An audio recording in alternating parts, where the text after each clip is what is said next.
Hello again, welcome back to our tiny woodland. I'm Rachel. Dan, as usual, is somewhere over there working. So what I wanted to talk to you about today is something that you might hear in the woodland communities.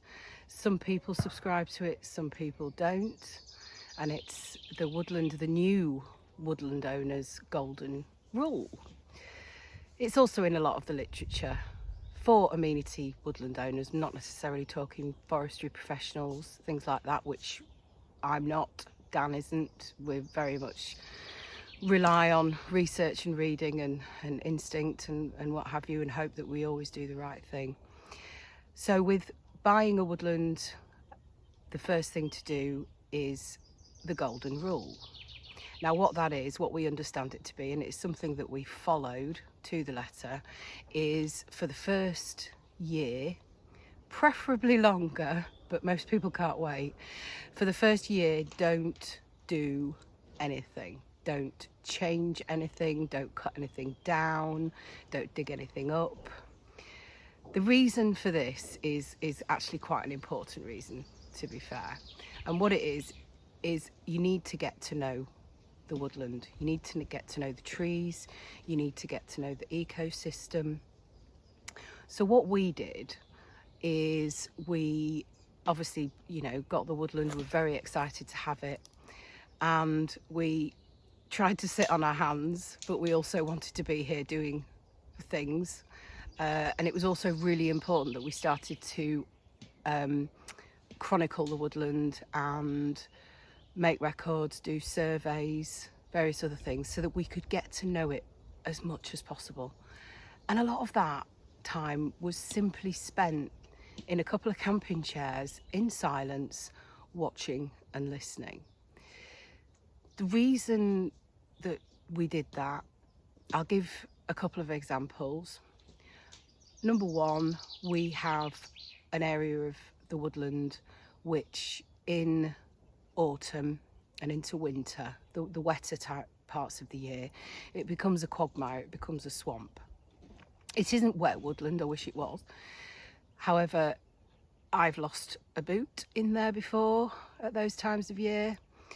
If we hadn't have waited the full year and seen that specific area, that part of the woodland throughout all of the seasons, because in the height of summer it is bone dry, we might have decided to have it as our main vehicle track. We might have decided to cut a path through it and have it because it was the most direct route to where we wanted base camp, and then discovered to our peril that we couldn't get a car through in the wettest periods of the year. Another example that I would give, and I've given this before, is in winter the grasses die back, the reeds that we've got die back, the herb layer dies back. You don't know what is there in the soil, in the ground, waiting to spring into life come spring and into summer. So we knew we wanted a pond. That was part of the plan all along, provide water for the wildlife. And what we needed to be sure of is that the site that we chose wasn't where the only patch of wildflowers might be. We don't have much diversity in terms of flora, herb layer flora here, because it's such a new woodland. There aren't any ancient woodlands nearby that could sort of bring that sort of stuff in. But we wanted to be sure, and obviously if you do have an older woodland, maybe an ancient woodland site, that sort of thing, then you need to be sure where these special areas are and conserve them. So the woodland owners' golden rule, again, I can't stress it enough, don't do anything for the first year. But that doesn't mean that you can't do certain things. What we did for the first year, we came here as often as possible, we walked around, we checked all of the trees for signs of disease, noted that down. We noted the species. Even though we knew the species from the planting paperwork, we then discovered that there were hybrid poplar on site that were not on the planting paperwork, so somebody sneaked those in, we suspect, because they are in the area that's quite boggy and they're thirsty trees. So we think maybe they sneaked those in to dry it out a little bit, I don't know.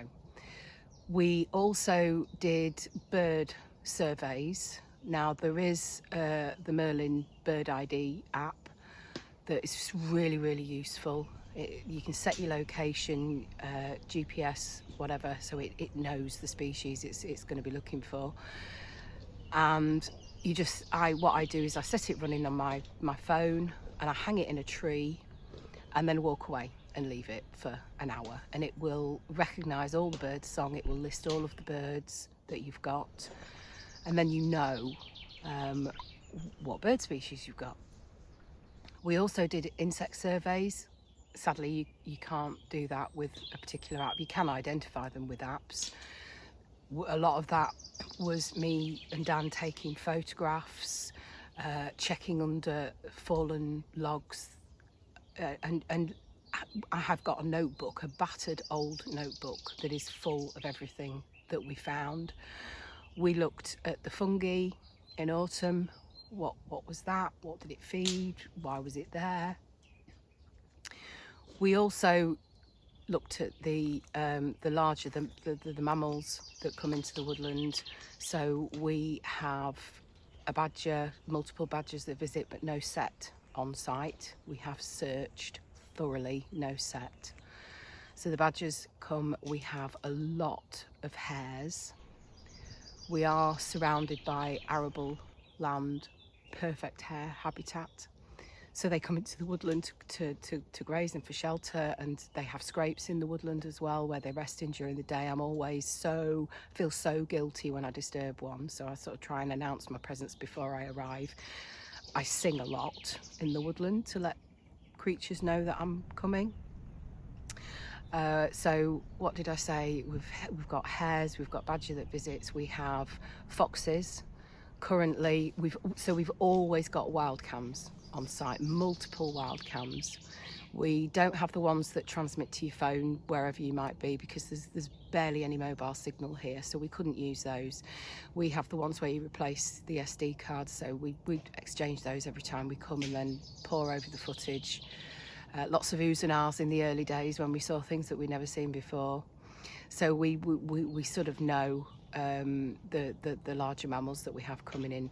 Deer wise, we have muntjac, a lot of muntjac, who do damage the trees. And we also have sporadically, but not as much as muntjac, we have roe coming through. They tend to come through in larger groups. Very beautiful animals, all of them. We also have stoats, and I caught a weasel. We have pheasants. We have tawny owls, a tawny owl pair. They don't live in the woodland because the trees aren't old enough to provide the roosting, nesting habitat, but having stayed here after dark, you can hear them pass through, and they tend to pass through at the same time of the evening and then the morning, so we're clearly en route. We have buzzards overhead. The buzzards, we put a very, very small paddling pond in to capture some of the bird life, and Barry the buzzard became a bit of a celebrity on Instagram.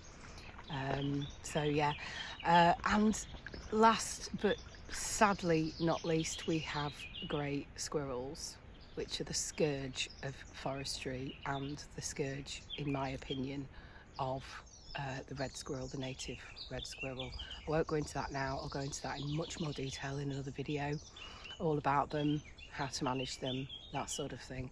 So we chronicled, literally just recorded every animal we saw, whether it was with our own eyes, whether it was through the wild cam, so that we knew what we had, what we needed to be aware of, what we needed to plan to provide for, but also what we needed to look to manage to protect the trees and the other wildlife that utilises the woodland.